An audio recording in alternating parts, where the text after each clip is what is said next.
Great. Thanks, Diana. Good to see you. All right.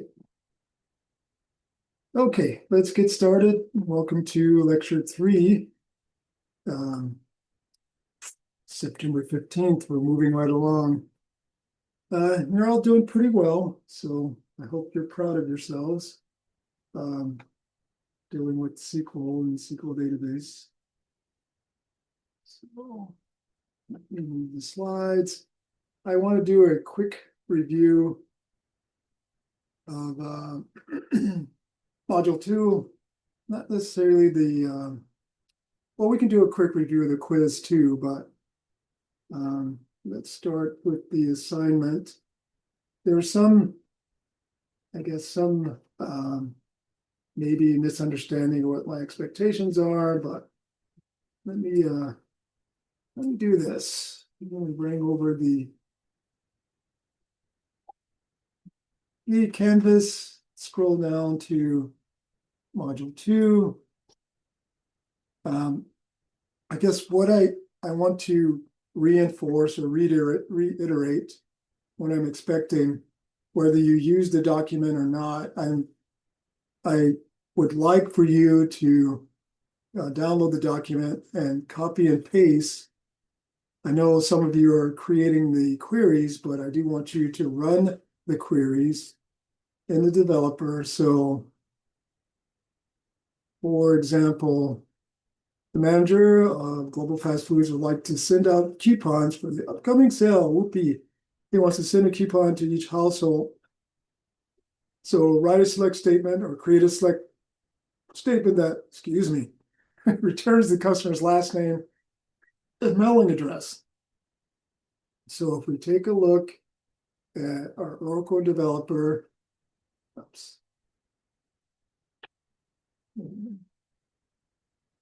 basically, if you look at the parameters that, so we're using the F customers table. So what I would suggest, always take a look at the table to see the fields. Oh, wait a minute. Let me use the other. Yeah.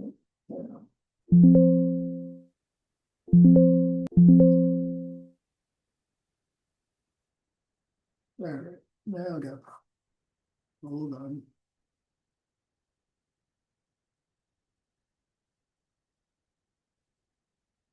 One second.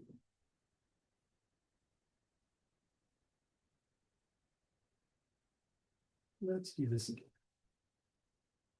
All right, and SQL developer, once again. So we're running a select. And as I said, it's probably best practice to take a look at the structure of the database. So you can expand the ORCL schema and scroll down to the customers table. So we see that there's ID, first name, last name, address, city, state, zip. Now, technically, you want to get the city, state, and zip in this report. But I would have taken just the address, assuming that we're all in the same city. But essentially, last name, right? Last name. And the requirements was to write a select statement that returns the customer's last name and mailing address in a single column. So with that, we want to use a concatenate, which is a double pipe. And we're just going to add something like a comma and a space. And then we want to concatenate that. And I'm just going to use the address field, right? So many of you did city, state, zip, which is fine. And that's technically the mailing address. Okay, I better do that. I better be consistent. So address, so you want to concatenate that with city, although I want to add a space in between, or a comma and a space in between, and city. And then just do that same concatenation. Oops. for, oops. Let's see. Yeah, that's right.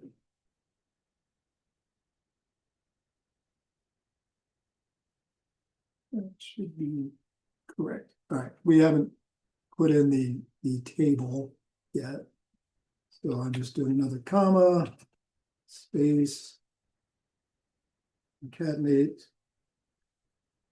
state.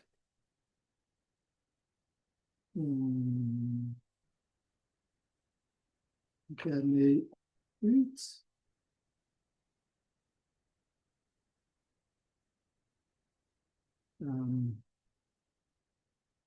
Yes, I can type this evening. Space, and finally zip. Right. And we're going to pull that from F customers.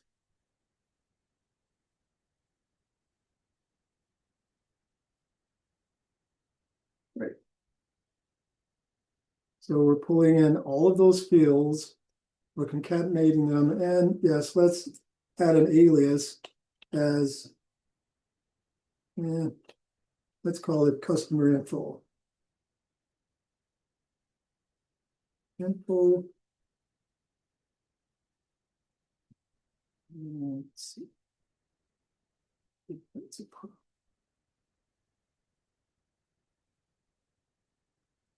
Oh. We have to get all of our concatenate.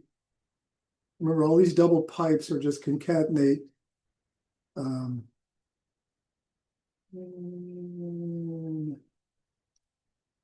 Yes, it is a little, you have to make sure you get all of the fields correctly. So that if you run this, and if you don't have errors, you'll have something that looks like this: B and Twee, and then their address, 123 Main Street, Orlando, Florida, etc. So what I'm asking for, and yeah, we can, and don't forget your semicolon.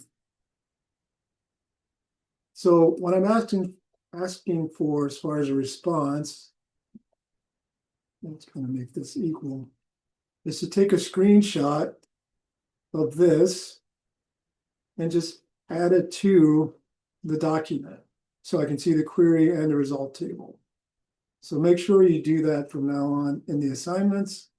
And then in Windows, there's the clipping tool, or you can use the Windows logo key, Shift-5 will open the snipping tool. So essentially, screenshot of the developer into, and you would download this document and just paste it here. That's what I'm expecting as far as the assignment. So yes, I want you to create the query, but I want you to submit it as a copy paste of the query from the SQL developer into that document. Does that make sense to everyone? Now, please give me a thumbs up. I know I got a few iterations of that. How do you create a new line character in the output? You don't need to create a new line character in the output. We're just running basic queries, Diana. So that formatting technique we won't worry about in the SQL develop. I just want to look. We're not actually formatting the output for a report. That comes later. So please do not worry about a new line. Brendan, yes, please. Well, I want you to upload the screenshot, but I want either use the document or number each of the screenshots as it coincides with the assignment. So meaning that was question 1. So you just put number 1 in the document, and so that So yeah, you're making it a little bit easier for me. So that's all I'm looking for. All right. And as far as the quiz, I think there was a couple. What I would suggest, and I'll just preview it. So the quiz looks like this, and the multiple choice questions, yes, you just answer the correct answer using the correct radio button, etc. These basically write the query. You don't have to copy and paste, and everyone did okay with this one. But I would suggest running that because all these queries are associated with, I pulled them right from that schema. So in this number 10 here, pretty straightforward. Select salary, write a query that displays the last name, and salary of employees who earn more than 12,000. And you didn't have to concatenate or anything like that. I was just creating another query. So once again, it's last name and salary.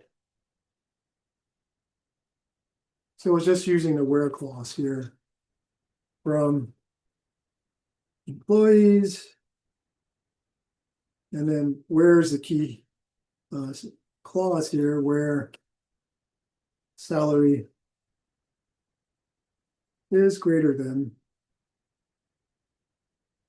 12,000. I think most of you got this right. So I do recommend just so you check your syntax, because eventually I'm going to make sure all of these queries do run.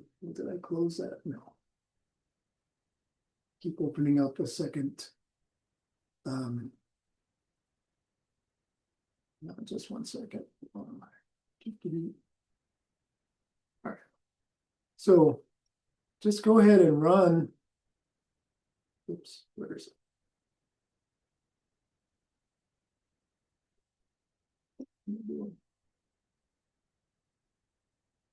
Run the query in the developer.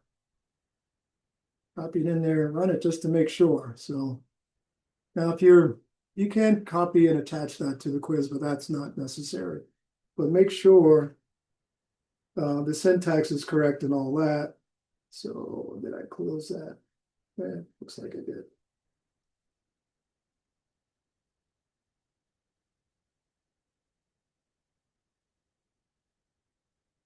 Okay. Let me close that. So let me go back in.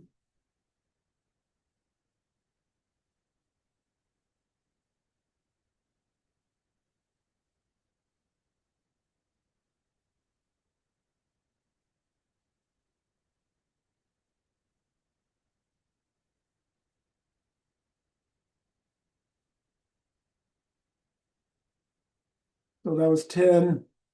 And then this one required some concatenation. So basically, I wanted you to concatenate last name and title of all the employees into one table. So I would type it in there and then run it in the SQL developer. That's basically all that I'm saying there. So that will definitely, and most of you did well in the quiz. So thank you all. I didn't really have a lot of problem with that. Are there any questions about the module 2? I do check your syntax in your query, and I do provide you either with the correct syntax or where well, basically I'll point out where there's a problem. All right. No questions? And I do have the thank you, Brendan. I just want to make sure I catch the attendance again here. So pardon me while I make sure all of you that are attending are marked present.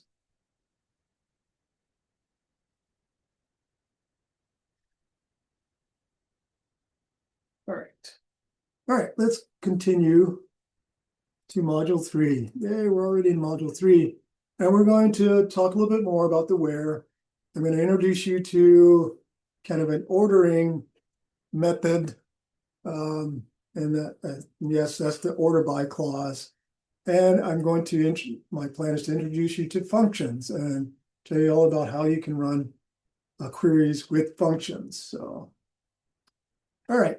So 3.1 goes into logical comparisons and precedents, basically how they are run based on the comparison. So the objectives to evaluate logical comparisons, to restrict rows and return based on two or more conditions, apply the rules of precedence. All that is just saying is that when do these particular comparison rules apply, like and, or, not, and how do they run if you have more than one as a condition in your where clause. All right, so purpose as usual, not too many things in life depend on just one condition. For instance, if you want to go to college, you probably need good grades and the tuition money to pay for it, blah, blah. If you have extra money, you could either save it or spend it. Most of us, we spend it, right? Who wants to? Well, okay, I try to save, but I'm not always successful. Anyway, if you want to go to the movie, you may not want to go this weekend, and you may not want to sit in the first 10 rows at the theater. These are called conditions and comparisons. So in SQL, it is often desirable to restrict the rows returned by a query based on two or more conditions. So as the manager of a fast food restaurant, you may need to know the names of your staff or cooks or order takers so you can organize basically your restaurant and be ready when you get busy. You don't need or want the entire staff list. You just want a subset. So our conditional operators initially are going to consist of these three, and there are more, but and, not, and or. And basically you can use these to make these types of requests easy to do. And believe it or not, these particular comparison operations or conditional operators are still very prevalent. So they're used and they're effective and they're efficient. So logical conditions combine the results of two component conditions to produce a single result. So you have one or two components to produce, you kind of get the idea. For example, to attend a rock concert, you need to buy a ticket and have transportation to get there. Or, buy a ticket and prepare to walk there, whichever. So if both conditions are met, you can go to the concert. So you see that the key word here is the and both conditions. So what if you can't get transportations? Can you go? And as I said, you can walk. So another logical condition combines two component conditions with or. So or just says one or the other condition has to be true. All employees will receive a raise either by having a perfect attendance record, or by meeting their monthly sales quota. So it's an or. So either of these conditions can apply for them to get that raise. Logical operator combines the results of two. I just said that. A result is returned only if the overall result of the condition is true. So if you think of these as a true or false, if both conditions are true, then it returns a result. If they're depending on the operator, if they're not true, etc. So and returns true if both conditions are true, or returns true if either conditions are true, not returns true if the condition is false, which means if that condition that you're comparing is false, then it returns true. I know that can be a little bit confusing, which is why not is only used in certain conditions where you're looking for it to be false, so that you can signify it as being true. So don't let that become a confusing argument for you. But in programming languages, there's a need to use a not comparator. But I'll let you wrap your head around that a little bit. So just to clarify, here's some examples. If you look at this query, we're selecting last name, department ID, salary from employees where department ID is greater than 50 and salary is greater than 12,000. So you see the result is that the department ID is 90. That's the only one that's greater than 50. And all of those salaries for King and Kokar, monthly salaries, and Dahan are above 12,000. So both conditions must be true for the condition to return a result in a query. Another example of and in the where clause, select last name, hire date, job ID from employees where hire date is greater than or after January 1st, 1998, and job ID is like, remember the like in your where clause, the like command is basically, it starts with the SA, uppercase SA. And you see we have three, Zatke and Taylor and Grant, all satisfy those conditions, both of those conditions. All right. Let's talk about the or. So remember the or is either one, and I do want to warn you because you'll be tested on this to choose which condition will produce the result that you want. So you do have to, and I'll just say this, I won't illustrate this, but in logic design and logic planning, there's a thing known as a truth table. And basically you can map out two conditions and know whether you need to use the and or. So just remember, I would suggest taking a quick second or two to think about what are you looking for as far as the return condition. Remember, or says that one or the other has to be true for you to get true. So, and sometimes that can be a little bit confusing, just forewarn. So you look at this query, select department name, manager ID, location ID from departments where location ID is equal to 2,500, see that, or manager ID is 124. So either equal to 2,500, which is the second one, or manager ID is 124, which is the first return. Okay. All right. Now the not operator, this example will kind of give you a better idea of how the not works. So let's say you know the departments, well, if you read through the query, select department name, location ID from departments where location ID is not in those 1,700 or 1,800. So basically, now you're probably asking, why don't you just say in those other three locations? Well, maybe you don't know those. You just want to know the departments that are located in the one that you're not aware of. And that would be a kind of a condition in which you would look at something like that. So basically it turns true, it returns true when the department is not 1,700 or 1,800. So there you go. That's a good illustration of the not. And it really depends upon what your knowledge is and basically what your predictive or projected or whatever model you're trying to accomplish. Please remember that. All right, let's talk about rules of precedence, or what happens first. This is the whole idea. If you have several comparators, and it's possible, so how does that work? Basically, so consider the following select statement. Select last name, and we're concatenating our salary times, basically their raise, where department ID is in 5080 and first name is like C, or last name like, has an S in it. So you see the return, but how do you understand what happens here?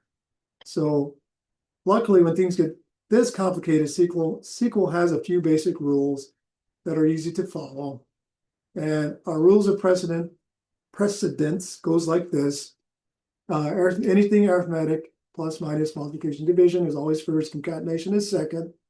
Any comparison, less than, equal to, greater than, equal to, or not equal to, and then is not, null, like, all of those commands, and then not or between, and then not, and or. So those are the 8 orders of precedence when it comes to operators. So you see that the and operator is evaluated before the or.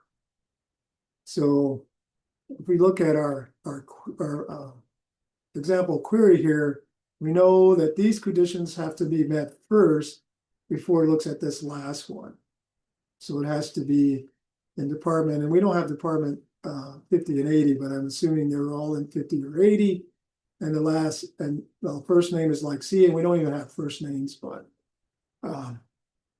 Basically, if you want to run that and list the first names and the department, you'll see that these two conditions are compared first, and then the or, which is basically all the S's. All right. This means that, for example, on the previous slide, if either of the conditions, yeah, as I just stated. So this is an important concept to remember, this whole order of precedence, because it'll drive you nuts because you're expecting one thing and you get another and you keep wondering why. And it's basically how you have things ordered.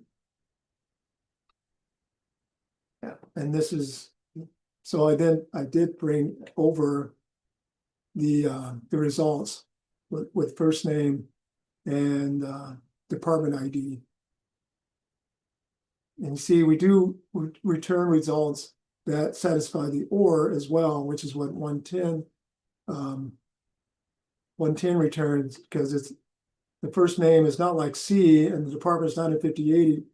However, the last name is like has an S in it, so that's where we get Higgins. Hopefully that does make sense. Does that make sense to everyone? Thumbs up. All right. So just remember that whole idea of order of precedence, and generally, and I guess I'm jumping the gun here. Oh, I just explained all that. Probably the easiest way to isolate the order of precedence, if you're concerned about it, is just separate what you want to happen first with parentheses. Just throw it in parentheses and there's no confusion. So if we did this, we put the or here first and then the and. So we're just going to compare this first and then and. They all have to have a last name with an S in it. And you see that it eliminated the results from the first one. So if you have any question about it, just isolate whatever part you're concerned about, or so you pretty much bypass the order of precedence. You just say, well, I want this. So items within the parentheses will be evaluated before the rest of the comparators. So, all right. Does that make sense to everyone? I know I've glossed right over that, but using parentheses makes a big difference. All right. Everyone's still awake. Yay. All right. So our terminology for 3.1 is and, or, not, comparative operators, and the precedent rules. You're on your way. All right. Moving ahead. So let's talk about sorting rows. Well, sorting rows basically on the result. So construct a query or objectives to sort a result set in ascending or descending order. And you have to remember ascending is either alpha A to Z or numeric 0 to however high you go, and descending is the opposite, Z to A, and the largest value to the smallest. And then state the order in which expressions are evaluated and calculated based on rules of precedence. And you saw this before. I will reiterate that when it comes to sorting. Construct a query to order a result set using column aliases or a column alias. And then construct a query to order a result set for a single or multiple columns. All right, so why do we need to do this? We always have to come up with a reason. By nature, most of us need, well, I guess most of us need order in our lives, right? I don't know. It seems to be easier if we have order. And when there's disorder, it's probably a little bit more chaotic. So imagine if each time you had dinner, you had to look in every kitchen drawer or cabinet to find a knife and a fork. That would be kind of chaotic. Ordering, grouping, and sorting makes finding things easier. You all know this. Biologists group animals in phyla. Astronomers order brightness of stars by magnitude. Ooh. And Java programmers organize code in classes. I know you all wanted to hear that. So our everyday lives are ordered in many situations. Library books, grocery store shelves, documents stored physically and digitally. Although we don't see much physical stored I may have to eliminate that.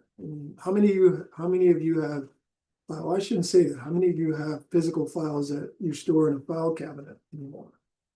I don't. I think, yeah, most of my items are either stored locally or on a remote drive or in the cloud somewhere. All right, Brandon, got a question. Go ahead. Or you raise your hand anyway. No, I was just saying that I have files stored at home in a cabinet somewhere. Oh, you've got old school. I know you're not that old. All right, thank you. Sorting results in a convenient feature or results is a convenient feature of Oracle SQL, which enables students to display information in different ways. Please remember that. For database design, business functions are ordered by entities and attributes. We talked about that earlier. In database information, Oracle SQL uses the order by, simply named for its functionality, order by clause. And we're going to take a look at the order by clause because it can make your life a little bit easier. So information sorted in ascending order is familiar to most of us. Ascending, as I said, 0 to infinity, number A to Z for your alpha, names in the phone, contact lists, email. Although, well, I guess you do have contact lists. I think I did change that from a phone book since I don't think many of you use phone books anymore, right? And I digress. I remember the phone book was very important. That was the only way you could find people's, well, anyway, we only have contact lists on our smartphones now, but emails by senders, last name, and product categories in an online store are all sorted alphabetically in ascending order, A through Z, right? Oracle uses order by to order data. The order by clause can specify several ways in which to order rows in your result table. And that, if you think about it, you can organize your results in many different ways so that your manager or supervisor or even your peers understand, your coworkers understand. So the default order for order by is always ascending. So if you leave out that command, it will always order it ascending. And I said this before, lowest to highest on the numeric side, A to Z, earliest date to later dates, etc. Yep.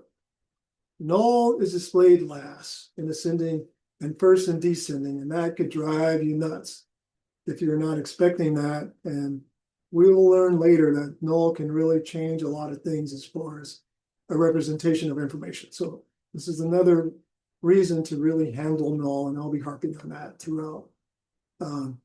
Null first specifies that null are all returned before other values, and that's a command that you can use if you want to essentially represent null or remove them. You can do them null first or not.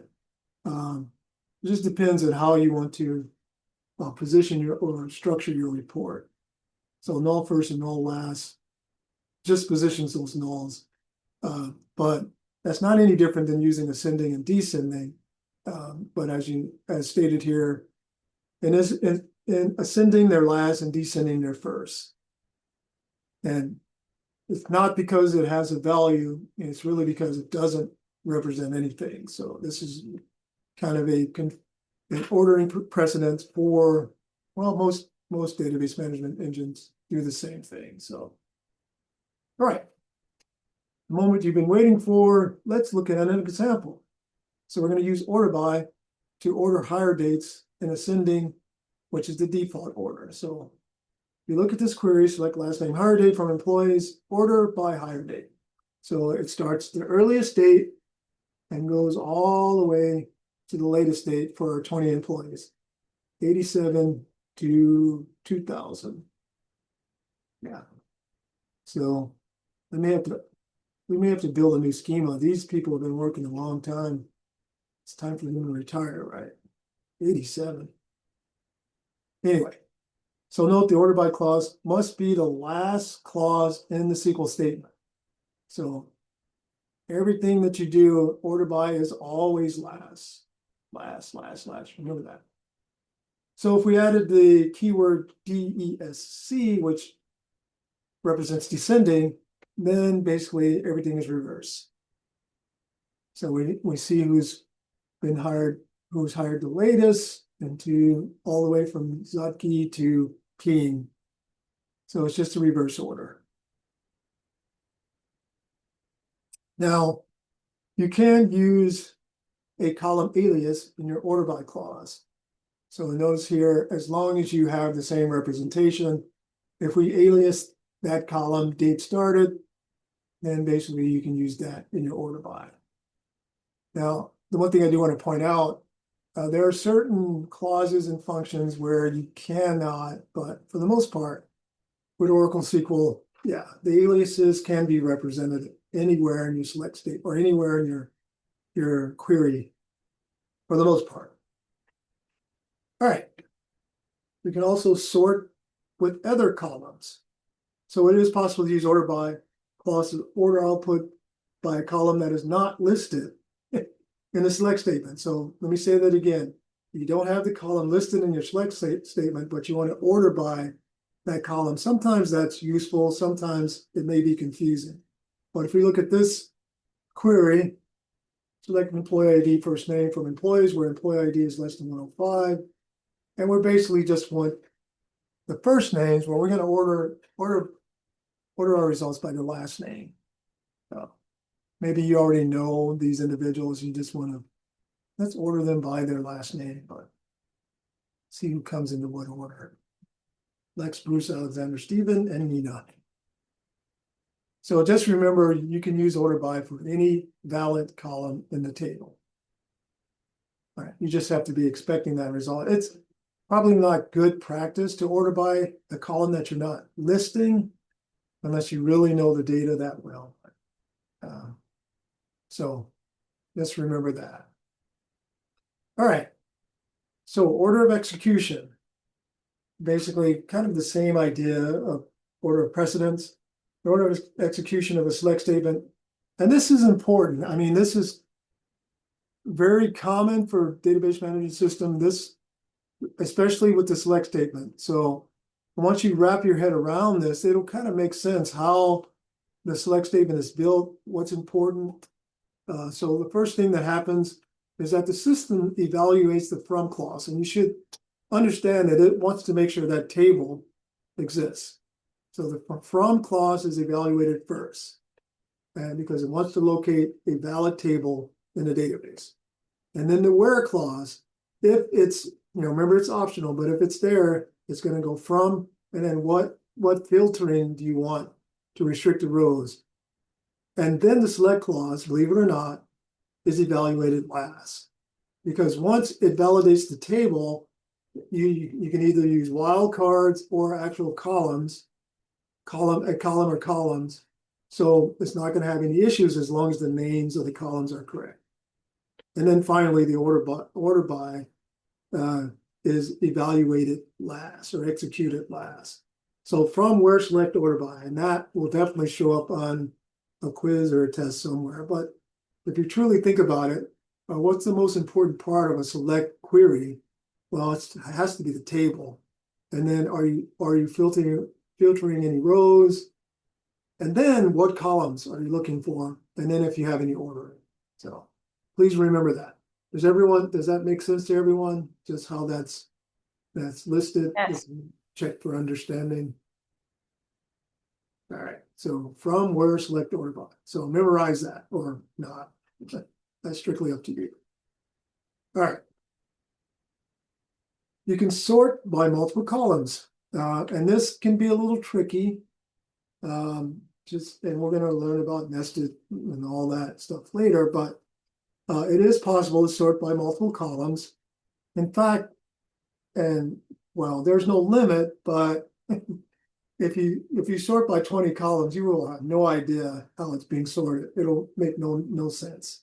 So all the sorting that I've done has never been more than 3 columns, never more than 3. Because after that, you really have to have some specific or very specified report or structure or return. So that would be my suggestion. 2 columns is probably better, but you can sort by, there's no limit.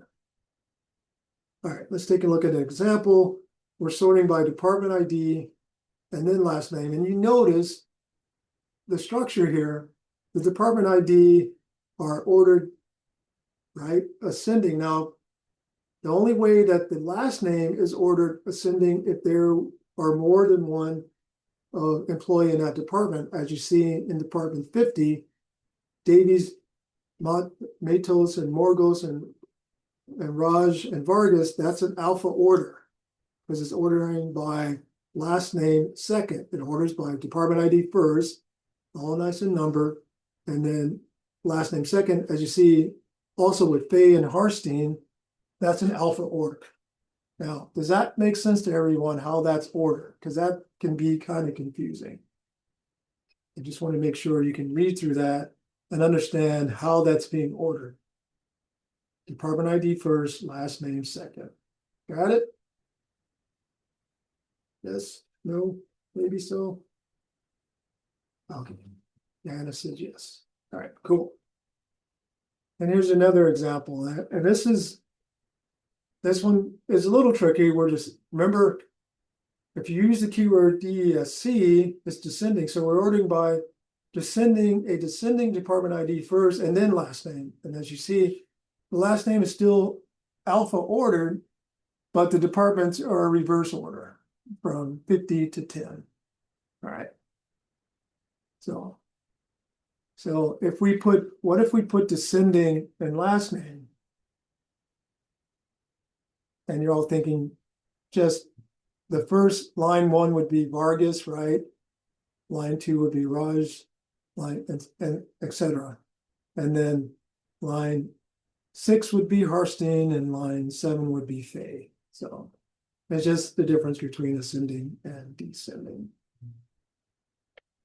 All right. Does that make sense to everyone?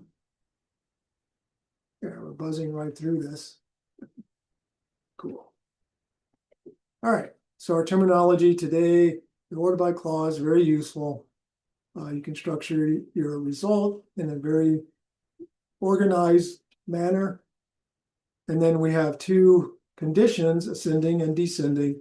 And basically you want to indicate them in your select, or in it, yeah, basically in your select statement as ASC, which is the default. Generally, unless you really are very, I don't know, anal about it, you put in ASC. You don't necessarily have to do that because remember, ascending is the default. And then order of execution as far as the order by. And, well, not as far as the order by, as far as the select statement. Remember, so select, what was it? From, what's the second order of execution in your select statement? From, Where? where, and then what? What's after where? And this is select, and then it's the order by. All right. Let's move on. All right. Introduction to functions. And now we're getting into items that, may be considered a little bit higher than just beginner, but it is important to be exposed to this now, especially in how you can use it. So we're going to identify appropriate applications of single role functions in your query and multi-role functions. And I will define both of those later, and you probably have some intuition about single role and multi-role, but if you don't, just stand by. And we're going to differentiate between the two. And so why do we need this? So when cash or card is read by a vending machine, although, I don't know, I don't think, no, we do have vending machines that accept cash. I just, either they're using their smartphone or a tap. Yeah, or welcome to the new era. Anyway, something happens between the time the funds are accepted and the item selected is dispensed. The vending machine mystery, right? So this is, we're going to refer to this as a transaction. So a transaction is processed internally by the machine. So what does that mean? Your funds are the input, An item you select is an output. So right away, a function is essentially something that accepts an input and produces an output. So that you can wrap your head around that. And the function in this case, as far as the vending machine, would be that the vending machine, now this is a function now, after the input, counts the funds, ensure that there's a selection made, returns the change if needed, if necessary, and then dispenses your product. Well, dispensing the product is the output, right? So, but those particular items are performed, and this is a function within that vending machine. So there are many, many types of functions in SQL, and they're used to transform input to output. And that's usually the case.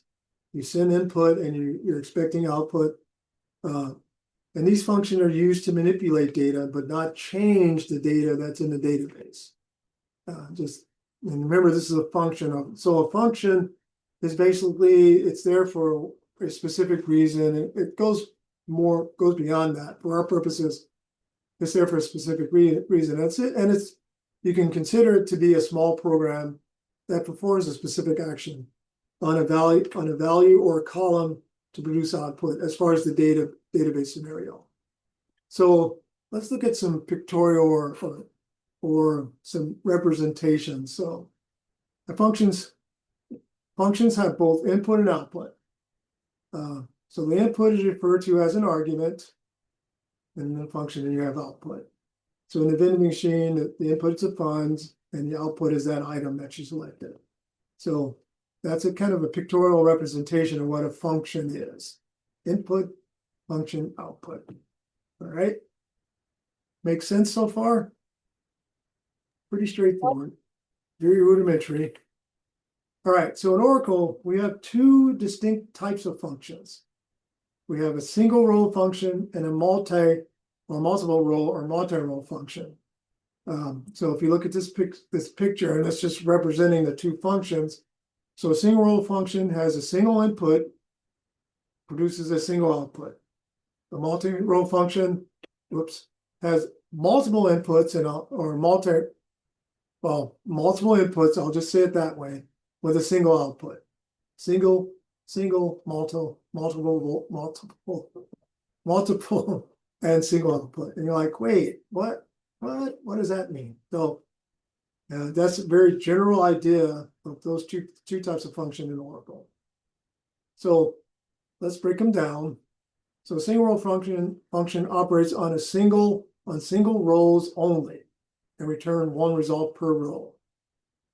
Operates on single rows only and returns one result per row. I said that twice because you have to wrap your head around it. Single rows only, and returns an output for each row that's entered. There are different types of single row function, including character, number, date. So based on the data type and conversion functions. Oh, now we're getting very complicated here. But essentially, you're looking for something to happen with that row of data or that column, whatever. So there's my little single row function. That's what it is. One row, something that happens for each row, which is you have 3 rows going in, single one at a time. Well, when I get to the examples, that will make a little more sense. So multi-row functions can manipulate groups of rows to give one result per group. Just multiple rows going in, one result going out. And once again, it's probably easier to understand once you see what I mean as is associated with the Oracle database. So the multiple row or the multi-row functions are known as group functions. So now we're entering into the realm of groups of rows, grouped by last name or group, whatever. You'll see what I mean when I get to, of course, I have to give you the pictorial. The animation, it gets your excitement up, maybe. All right. So these, don't get distracted by the image on the right here. These are just data types. General character, number, conversion, or types of data and types of single row functions. I should say both of those. Because you could have a conversion function, you could have a general function that does something very general, and then the data types, character, number, date, or data types. So I know it's a lot to wrap your head around, but it'll make sense once we put it to use within the developer. So that being said, a single row function can do this. It can perform calculations, such as rounding numbers or to a specified decimal place. Very useful. Modify individual data items, such as converting character values from uppercase to lowercase. Remember that whole big issue about case sensitivity? You can use a single row function to do that. Format dates and numbers for display, such as converting the internal numeric database date format to a standard format. Yep, you can actually do that. So it's now more human readable. Convert column data types, such as converting a character string to a number or a character string to a date. So we can do a lot with the data and not change how the data is stored in your database, but convert it into a method with these functions and concatenation and all that fun stuff to make sure it's more human readable. All right. So does this make sense so far? Now we're just talking about single row functions. All right, I'll continue. Single row functions accept one or more arguments that input, and it will return a single result per row, single for single. So applying the single row function to 12 rows will create 12 results. Remember that. It's single for single, row for row. In summary, single row functions do the following: manipulate data items, accept arguments, and return one value, return one result per row. And I say that many, many times because sometimes there's some confusion about single row and multi-row functions because of how they work. And it can modify the data type, as in, change or convert, etc. And single row functions can be nested, but we're not going to get too much into that yet. But meaning you can nest it with nested means you can have a function within a function, et cetera, et cetera. And that's getting definitely into the intermediate range. But let's take a look at some examples. This is where it should make more sense to you. So now lower is the function to convert all the letters, in a string to all lowercase. So if you run this select lower last name from employees, you see that the return is the names are all 20 employees have now returned in all lowercase. All right. And then here's another one, round commission percentage. And then the comma 1 basically says we're rounding it to one decimal spot to the right. Well, one decimal point to the right for employees. And basically we're using the is not null because this only applies to four employees because the rest do not have commission percentage. So we would want to use that because you really can't round null. You just get null. It'll just muddy up your results. So that's why we use the is not null there. As a matter of fact, if you're working on commission percentage and you know that there's only 4 sales, obviously you want to exclude the other employees that aren't salespeople that work. So, but anyway, we're rounding that commission percentage to one spot. That's what that does there with the syntax. So you notice with round, you can do a lot with that, and we'll expand on that in later lessons. So please be aware of that, and please, when I talk about the practice, I mean you'll learn so much more about these functions, these single row functions, by doing that. All right, so let's move right away to multi-row functions or group functions. Both are synonymous. And they take many rows as input and return a single value. many rows as input, return a single value. And I didn't say rows, a single value as output. And you're thinking, what? Wait, why do we need to do that? Well, there's particular group functions that you can use to do that, to perform those calculations. So the rows input, it may be the whole table or a table split into smaller groups using the where clause, etc. So examples of multi-row group functions are max, to find the highest value in the group of rows, min, to find the lowest value in the group of rows, average, to find the average value in the group of rows. Those three are probably the most, well, at least for now. There's other group functions, but we will cover those as we continue. But max, min, average. So if you do select count, and I didn't have count in there, I should add count. Well, count just counts. No, we covered count. It just counts. Did we cover count in a previous lesson? I need to back up and make sure I'm not skipping over that. This count star here is considered a group function. It's a wildcard. It'll count all the rows in a particular table without any other condition. So you don't have to put any columns in there, just count, and then the wildcard star within parentheses. Then we add an alias. So if you didn't add the alias, you would just have count star, and it tells you that there's 20 rows in the table. So that's a multi-row function. Instead of returning all 20 rows, it returns one value, which is 20.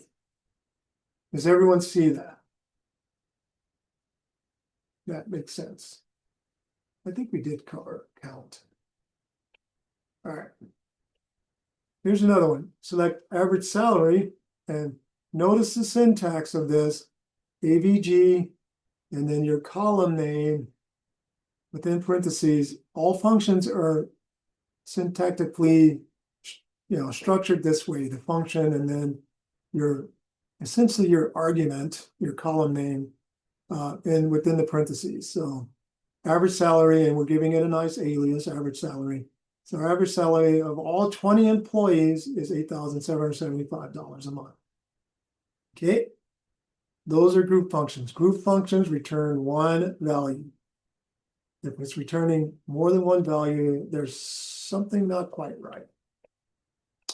All right, so that's the down and dirty lesson on, and we will expand on single row and multi-row functions, but generally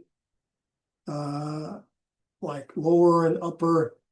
And this is when I'm not covering all these functions, but this is a perfect time for you to go through these practice and use your own critical thinking to understand these very basic usages of single row and multi-row function or group. Remember, it's multi-row or group functions. Oops, group functions. So our terminology for this lesson 3.3 is single row and multi-row functions. This will definitely be expanded, so don't panic and feel like, wait, that really wasn't enough. I did shorten this lesson a little bit because I will, especially when it comes to functions, we move into more intermediate level, higher beginning level, intermediate level, especially group functions. There's other calculations that you can perform, even some statistical calculations, but I think the first thing is to grasp these very basic functions. And I should include, things like, I think I eliminated the list of functions because but min, max, and average, that's a good place to start. Very good place to start. All right. So that being said, I'm going to walk through our requirements for module 3. So give me a second to bring Canvas back to the surface here. I don't know why I keep closing it. So I can walk through what are you required for this week. And I do want to thank you all for getting the work done, etc. This week will be equally as straightforward and easy. We're in module 3. And yes, I will upload the lecture here. Once the recording completed, sometime tonight. And then once again, I have a list of video resources further explaining the where clause, the order by, and then some very, very rudimentary usages of order by. I didn't really go into functions because this is a very, very basic level of functions. I don't want to inundate you with the whole single row, multi-row, because it can become pretty complex pretty quickly. So please reference those videos. I do include quite a few test queries that you can run on our database here. Remember, I listed rules of precedence, so you're aware of that. And then there's some practice queries to run in the developer. Most of these are ordered by. I don't think I go into the functions too much. Matter of fact, all of these are primarily ordered by. And comparison operators. All right, but please go through these. They're very, very useful to essentially learn those particular topics. And then your regular practice, this first 131, logical comparison and precedent rules, the vocabulary, and try and solve it. Yes, please scan through these and check the solutions. It basically follows the topics of the lecture, the same. And yes, we have three levels of practice for all of the sections: sorting rows, try and solve it, vocabulary, some practice in writing queries, all good. Some practice in running queries. And once again, I do recommend you go through these a little bit carefully than what I'm going through them, how I'm going through them, because they will help you directly with the assignment. If you haven't noticed that, the whole course was essentially designed that way. Practice, practice, practice, and then just once you get to the assignment, it'll be pretty straightforward. Yes, and I did not include count in the lecture and sum. You probably guessed that sum will just sum, create a total of the rows count, as I pointed out. I will definitely have to revisit that and add that. So these are the most common multi-row function: average, count, max, min, and sum. Remember, the multi-row function return just one value, essentially. All right. All right. And the solutions for 3.3, including the queries, which you can always run just to check and verify. Get another layer of practice. And we have an assignment, just as usual. Once again, I think this one is 10 questions. Just your objectives, and then you try and solve it. Display the last names of all global fast food employees who have E and I in their last name, and you want to use that F-staffs table, etc. So once again, please, you can use this document. If you don't use this document, make sure you number each of your screenshots. If you're just going to send screenshots, but either number the screenshot or paste them in the document and number them so I know which, so I can just read through and grade them accordingly. So once again, it's easier just to download the document. You don't have to print it or anything. Save it, and just open it from your downloads folder and paste your answers in there. One of the requirements, I must see the queries ran in the developer. So once you create them, run them in the developer, paste the results. All right, enough of that. And that's 20 points. And then we have another a regular quiz over those 3 sections. I do want to point out the quizzes I cannot reopen. You can complete the assignments, and generally I won't add I won't deduct points for late submission, But the quizzes after the due date, they cannot be reopened. And obviously there's a policy reason for that. But if for some reason you miss an assignment, like I have one student that hasn't been able to, I will reopen the assignments, but not the quizzes. All right. That's generally my rule in the class. All right. So once again, pretty straightforward week. Make sure to go through the practices, watch the videos. Any questions before we depart for the evening?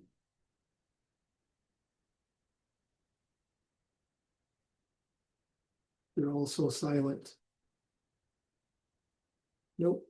Diana says no. Okay, then. So remember, everything's due by the 21st, which is Sunday. And please message me via Canvas if you have any questions. Otherwise, I will see you all next week. Yay. Thank you. See you next week. Okay, thank you. Take care.